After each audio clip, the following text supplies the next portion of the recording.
সেনাবাহিনীর একটা প্রত্যক্ষ সরাসরি ইনভলভমেন্ট ছিল ইঞ্জিনিয়ারিং এর সাথে, এবং সেইভাবেই সেনাবাহিনীর নেতৃত্বেই মূলত আমার এই আসনে ইঞ্জিনিয়ারিংটা হয়েছে।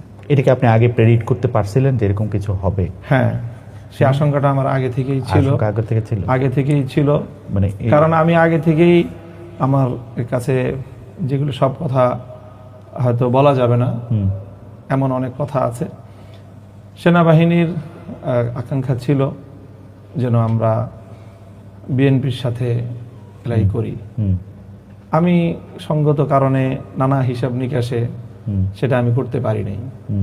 করতে না পারার কারণে তাদের একটা ক্ষোভ আমার প্রতি ছিল, ব্যক্তিগত আমার প্রতি, এবং সেই ক্ষোভের জায়গা থেকে এবং হয়তো আরো দেশের বাইরের যে সকল শক্তিগুলো আমাদের বাংলাদেশের ইন্টারনাল রাজনীতিকে নিয়ন্ত্রণ করে বা প্রভাব অনেক বেশি যারা সৃষ্টি করে, তারাও অনেকে ব্যক্তিগতভাবে আমাকে চায় নাই যে আমি ঠিক ওই জায়গাটায় প্রতিনিধিত্ব করি। তো তাদের প্রত্যক্ষ একটা মানে ইনভলভমেন্টের মাধ্যমেই আমাকে এখানে নির্বাচনে পরাজিত করার জন্য সরাসরি তারা কাজ করেছে এখানে।